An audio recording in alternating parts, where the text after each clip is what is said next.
Welcome, Climate Viewers. This is Jim Lee, ClimateViewerNews.com. And I know you guys have been wondering where I've been for the last month. Working my tail off. You know how it goes. It's summertime. Went to the beach for a week. And I've been working my tail off on getting weathermodificationhistory.com updated. Before we get into all that, I'm going to give a quick news update and then kind of go over, what's been going on with the coding stuff. Maybe give you a little behind the scenes because, I've been working for 4 days straight, night and day. And, it kind of gets crazy at times. So if you guys see me looking over here, I've moved my monitors around, so it may look a little weird. I got my chat over here on the side. So I'll be like hopping around on that, and maybe y'all could see that a little bit here. You could see the other monitor and the monitor I'm going to be sharing from. But basically I'm, popping the chat around over to there. So what's been going on? What's been going down? Let's just get into it. I'll do a little news real quick. So I did this video the other day, directed energy attacks on U.S. soil. And in it, I made a point about the attack on Congress. And the point was that, had they had some of these directed energy weapons, specifically like an LRAD or an active denial system at the White House, then even though there was 100,000 people trying to storm the Capitol, they could have easily did away with that. Interestingly enough, my good friend Nikki Florio, whose website is beheroic.com, it's now being censored on all social media. If you guys could support her by going to her website, sharing her website, it's BEE heroic, like bees, beheroic.com. She sent me this, and I thought it was pretty telling. U.S. military's heat weapon is real and painful. Here's what it does. Now, I covered the active denial system and the LRAD. Interestingly enough, they refer to it in the article as the voice of God weapon, the LRAD, long-range acoustic hailing device. But anyway, this is an active denial system right here. This is really interesting. So this is dated, I believe, September of 2020. So this is before Trump left office. And of course, this is on Popular Science. So you would hope that it would be non-political. But of course, they cite an NPR report. So we all know that that's political.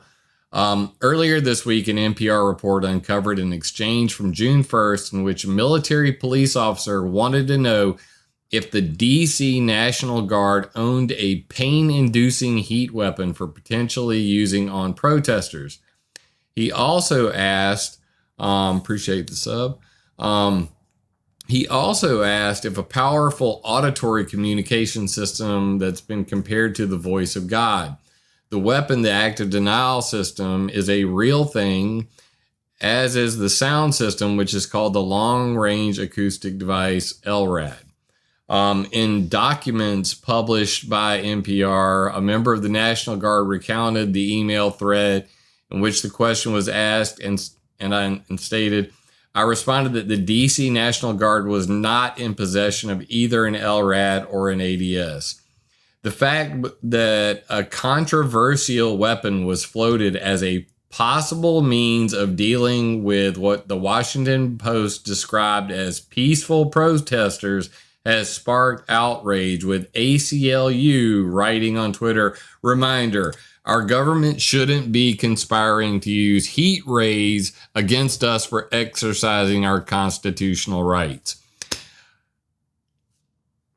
I mean, bruh, does it get any crazier than that? So let me get this straight. The attack on the Capitol was the greatest threat since 9/11. And, they weren't peaceful protesters. They were rioters. But something as simple as an active denial system or an LRAD would have easily dispersed that crowd. But if somebody asked if the DC National Guard had one during the Trump administration, that was unthinkable. So it's ironic, hey, I talked about, how silly it was that they have these technologies. They did not have them for protecting the Capitol, which is coincidental, of course. Especially when you've seen them used. And I mean, you can see video on YouTube of the LRAD, LRAD, look it up, being used on protesters all over the place. And this article goes on to say, we barely ever use this thing. And, it's not really, it was a USS Cole. We thought it would be great to be able to broadcast sound to, people at long distances and all. It was like the voice of God, he says. In fact, that's the system's nickname. He points out that unlike a megaphone, the sound produced by the LRAD is a very focused beam. The military employed it at checkpoints in the country, in Iraq, to ensure civilians heard instructions, even though they were inside a noisy car where the radio might be on, and thus hopefully didn't get shot. So yeah, the LRAD's like a microwaves auditory system where it can actually focus audio beams on a specific location. But it can also, when I was a kid and I installed stereos for power audio here in Sumter, one of the things I had inside my vehicle to stop people from stealing my really expensive stereo was something called a pain generator. And basically it was a piezoelectric tweeter that emitted 120 plus decibel high pitch frequency that, literally felt like needles all over your skin. It was one of the most painful experiences you could have. And this was just a little box about this big. And, it was under the dash. And if the alarm went off, I could hear it in the house. But for the person inside my vehicle trying to unscrew the front seats to get underneath it, to get to the amplifiers and stuff, they had some serious problems with that. So if, things like a piezoelectric tweeter pain generator were possible back in, the early 1990s, because I had one and it wasn't expensive, using the LRAD, an audio device for pain generation, is possible as well. So long story short, somebody asked a serious question: does the DC National Guard have these sorts of technologies? And of course the answer was no. And then the Capitol got stormed and nothing was done about it, other than a bunch of, complaining on all of the various drive-by media news outlets. But just an interesting little side note. So I'm going to throw that one out there.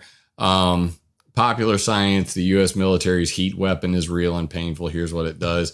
And for way more information on that, check out my video. It was about on Stream Live May 2021. Direct energy attacks, Havana syndrome, and targeted individuals. Way more information on that there. So what have I been doing over the last month? Everybody's been kind of wondering, scratching their head. Well, for one, I was contacted by Marjorie. What's her name? Oh my gosh, I'm having a brain fart. Anyway, the Grow Network is pretty awesome. If you guys haven't heard of them, basically they teach people, Marjorie Wildcraft, that's her name. She contacted me and she said, hey, I saw your ClimateViewer 3D map. It would be great if we could get the Köppen climate classification system up on our site so that we could help people grow food in their own local climate and tailor the stuff to it. So if you go to Start Here on their menu, there's a grow map now, which I created, and you can see provided by ClimateViewer Maps. has the legend of all the different climate systems of the Köppen-Geiger climate classification map. And people can zoom in here and actually see, what their local climate is. There's all kinds of different climates. And the interesting thing about it is, for all the talk of climate change, this really hasn't changed. I mean, if you look at your climate classification, it's still the same. Of course, somebody can come in here, and I live in South Carolina, so I click on this and it says humid subtropical climate, CWA. You can see it right down here.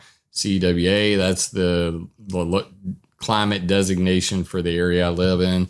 So I made them a nice map where they could go in and, help people grow food. One of the little side projects I did. And then a friend of mine, Christine Lyden, she put out a children's book. So I made her a website, Why Does the Moon Shine So Bright? It's on artisticpublication.com. She's selling this book on Amazon. I have a copy of it for my children. It's really good. So I decided to make her a website, and you can check it out here. You can get it on Amazon or, in paperback, in Spanish or English, and on Kindle. And I'm pretty proud of this website. It looks really good for a one-pager. And many of you probably know RedNet Solutions, REDNET.solutions is my web page making business. So, I do this for not just my 3 websites, ClimateViewer.com, ClimateViewer.org, WeatherModificationHistory.com. I do this for, other people, and I generally reserve my work for, people I'm either friends with or I work with or things like that. Like I go to Team Robinson MMA. So that's where I do my mixed martial arts. That's where my children's do their mixed martial arts. Both my 11-year-old and my 5-year-old daughter, go there to learn to fight. So that's the stuff I do. And here you can see me, with my camera set up, taking pictures of Jerome Robinson. Let me get my face out of the way real quick. And then going in and photoshopping the background out. So that's me with the camera set up and all my lights and everything. So I got a lot of things I do. I don't just make, YouTube videos and all that sort of stuff. And this is Ray Family Dentistry, another place here in town. I did their website. And of course, I do computer security and all that stuff, network security, keeping the hackers out, that sort of stuff. And you can contact me. There's my phone number, by the way, just so you know, and the email address. But regardless, so that brings me to the point of this video. I've really been working my tail off on weathermodificationhistory.com first, because I got a problem, and many of you probably don't know about this. So I've been working on, my activism for over a decade now. And as you compile all of these links to these reference websites and you put these articles out, and then you realize, man, it's been like, some of these articles on ClimateViewer.com are 2012. You realize that article is almost a decade old. There's probably a lot of broken links in it. Well, the problem with broken links is that you end up with something called link rot. And Google and Yahoo and Bing and all of these guys, they're constantly scanning your website. So if they scan an article and they find a link that's broken, let's say that I linked to a science website, that had some weather modification history, on it. And now that website no longer exists. Now, let's say it's even worse. Let's say that some, Chinese hacker group bought the URL and then put malware on that website, which happens all the freaking time. Now you got a problem because your website is linking to malware. So what my current problem is that I've always tried to provide as many references as possible, make sure they're, so people get the information from the source. They don't have to share just my article. They could just go and share the original source and, screw me. This is about getting the truth out. The problem with that is that when you link to on ClimateViewer.com, I have over 25,000 external links references. It gets kind of overwhelming. And then you realize that I'm no longer showing up in any of the search results. And a lot of that's due to the fact that I have so much of this link rot problem. So to address this problem, that I have 25,000 links to other websites on the internet, and probably at a minimum, let's say a third of those no longer exist, had to do something about it. So that's where this comes in, the remaking of weathermodificationhistory.com. We're going to start with it, and then I'm going to go to ClimateViewer.com and work on that. And then we're going to work on finally updating the maps. So I've been doing a lot of behind the scenes working on that. Appreciate you, Captain Tom. I do feel like I am looking good. I just got back from the beach, so I got my tan, got my muscles back, everything's growing again. It's pretty awesome to actually feel awesome again and not be so stressed out. I went through my thyroid ectomy, and everything's been going pretty darn swell since. So I've been working on this thing, and I'm going to show you a before and after just to kind of give you an idea of how this works and what all is involved in creating all of the stuff that I do. By the way, probably a good time to mention, everything I do for free. So if you could support my work by giving a one-time donation on PayPal, Cash App, or supporting me monthly on patreon.com/ClimateViewer, that would be greatly appreciated, because honestly, I put hundreds and thousands of hours of work into this, activism every single year. And I'm constantly trying to come up with a better way to make this information palatable, understandable to the lowest common denominator, because, educating people on this topic is vitally important. And a lot of people don't just, watch a 2-hour, 1-hour YouTube video and get it. And furthermore, I want weathermodificationhistory.com to be special. Whereas ClimateViewer.com is, my hub. That's my blog. That's where I post all my videos and my long form articles. And I link to my maps, and I link to my weather modification history timeline. Weather modification history is supposed to be all the facts minus my opinions. So it is a reference, and it has been referenced by the United Nations Environmental Program, Harvard, MIT, Yale, Carnegie, freaking David Keith himself.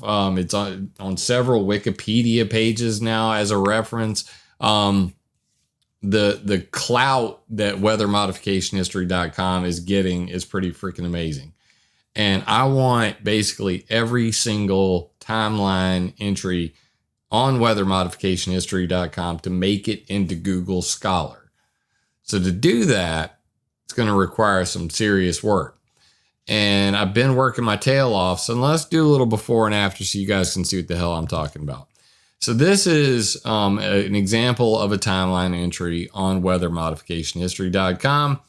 And this is an example where I was just really in a hurry and clearly didn't put a lot of effort into one of the most important posts on the entire timeline.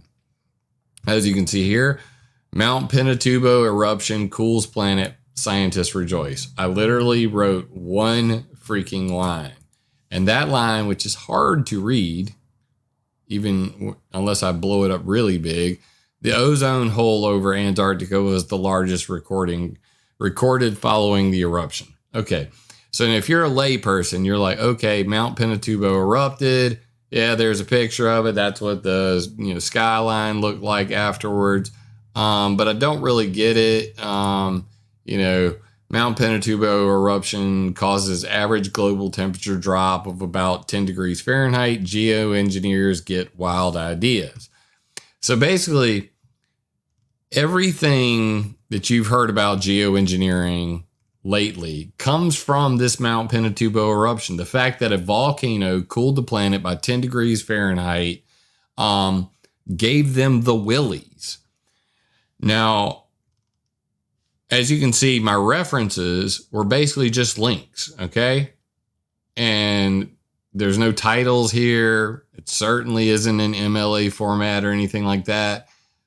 But if you actually go to these links, which I'll do right now, you'll see, bam, nothing there. That page has been deleted, okay? Go to this one, bam, page not found. This is a problem. Okay, what else? What about this one? Does this one work? That one still worked. The cataclysmic 1991 eruption of Mount Pinatubo, Philippines. As you can see here. So what I wanted to do was make this more understandable and more user-friendly.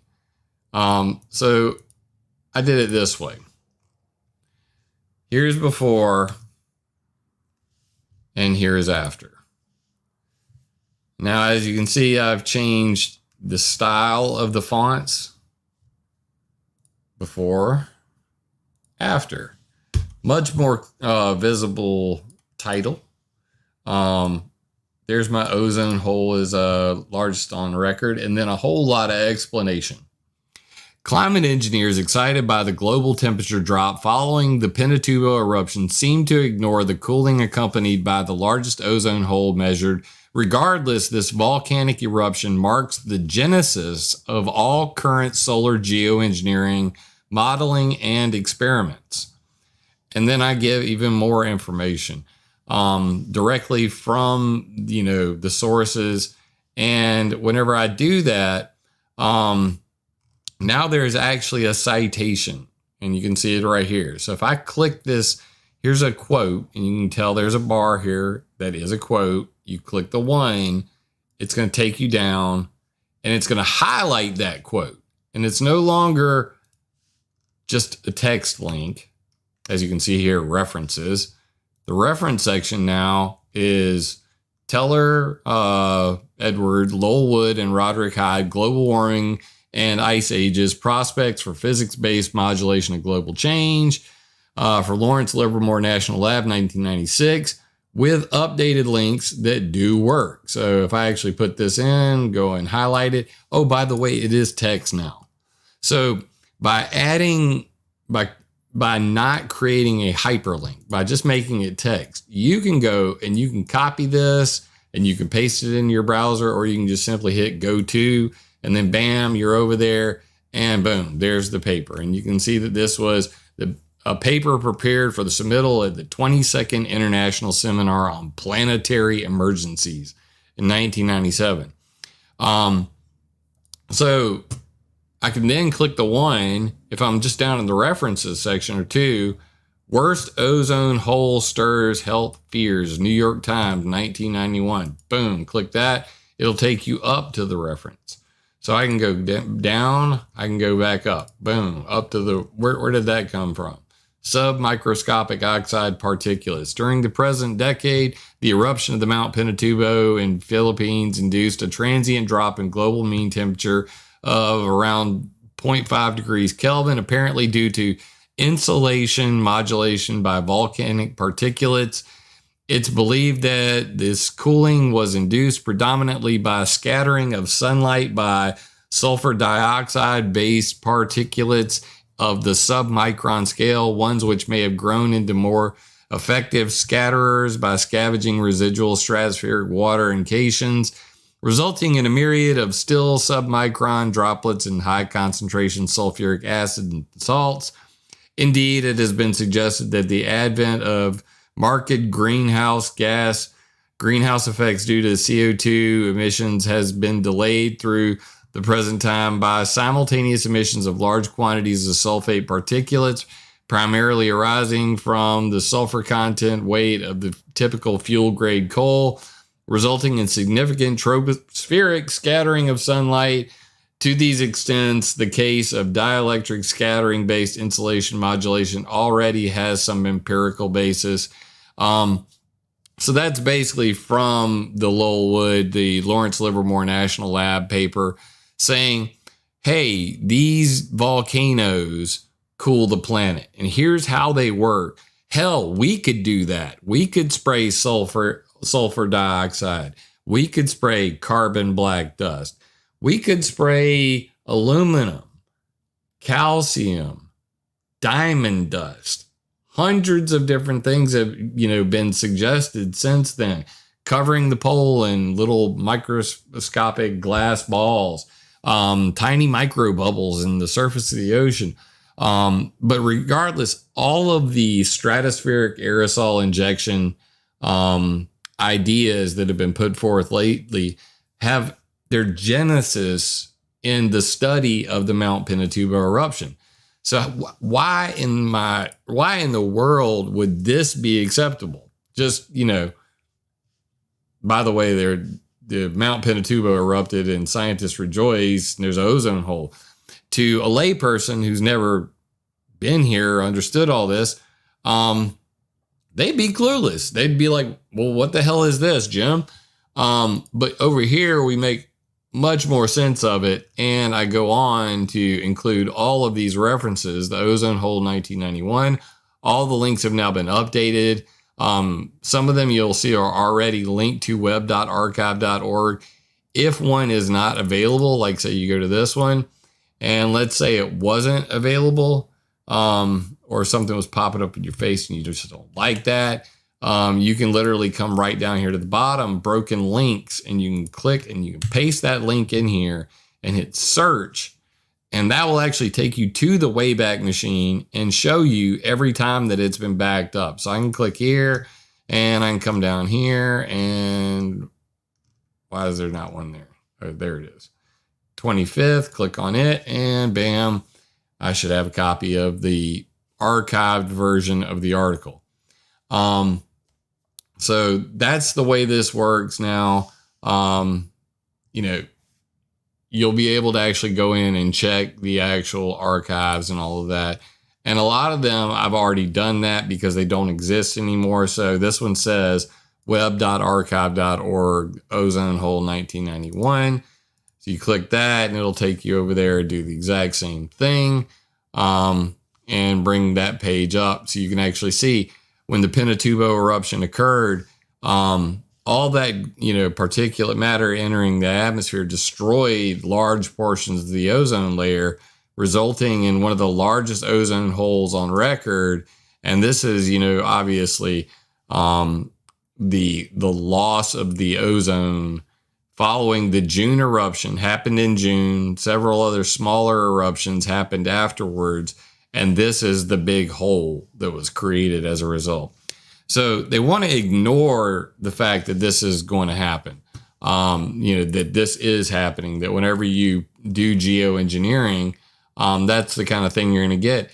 And we also went from just, 2 photos here to now I have the actual paper, Can Dr. Evil Save Us from Global Warming, Part 1, the ozone hole photo, all the photos, all the things.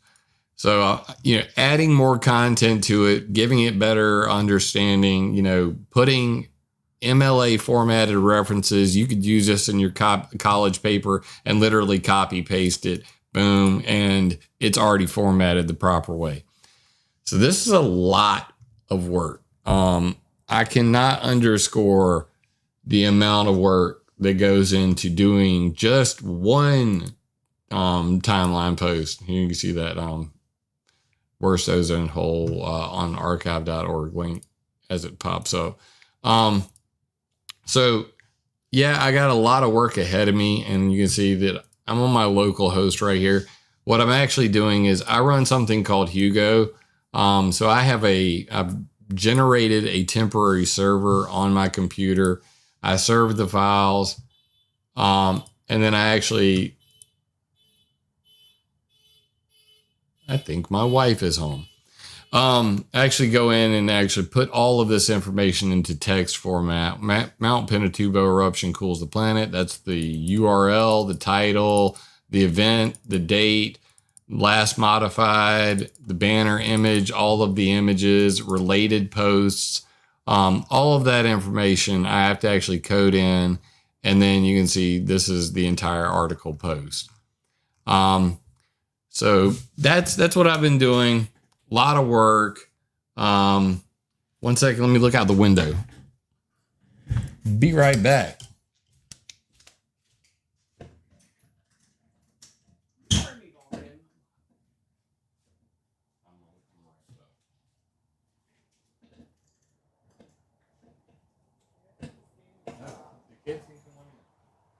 They want to say goodbye in my video.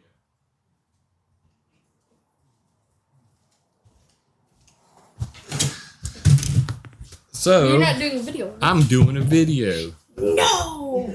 Yes, I'm doing a video. You could have started this yesterday. I could have started this yesterday, but I did it today. So anyway, Emma, say hello. Caroline, say goodbye. And don't throw up any freaking, don't Illuminati signs or any that stuff.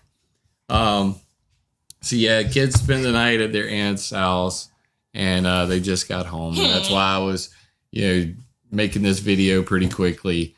But I'm gonna get back to coding, and I'm gonna try to knock the rest of this website out. I have completed. Losing my glasses? Huh? Do they know about the fact that I'm blind? You're not blind. You have contacts. I know, but I lost my contacts. So we went to the ocean. Lose them. We went to the ocean, and of course, Derp over here decides to wear glasses out in the ocean and lost them. So she's a genius, and so we had to get her some contacts because like I tried to tell her. It would be much better if you had contacts and you weren't, when you're at mixed martial arts, not taking your glasses off and being blind. So the camera's here, you're looking over here. That's why it's confusing. So if you're going to throw up any Illuminati symbols. Anyway, kids are home. Love you guys. Gonna get back to work. Please continue to support my channel. Sub if you're new here, if you're watching this on one of the other social media from the Silicon Mafia, youtube.com/Jim Lee ClimateViewer. Donate if you can, support me and my family. Tell them to donate. Say donate, please. Give my dad money, please. Oh God, that's so freaking cringe. So cringe. Oh my God, you're just horrible at this. What do you mean? And you want a Twitch channel. I'm not bad. Love you guys. Gonna get back to work. Love on the family, and love your family. Love your ability to learn this information. And I hope that the changes coming to weathermodificationhistory.com will definitely help you out in waking up some of these brain dead zombies. With information comes power. With power comes great responsibility. So please use this information to attack ideas, not people. Love you, mean it. Bye. What is that? What is that? If this video resonates with you, leave me a comment because I love hearing from y'all. First time here, be sure to subscribe and click the bell. The bell doesn't always work, so come to ClimateViewer.com and sign up for our newsletter.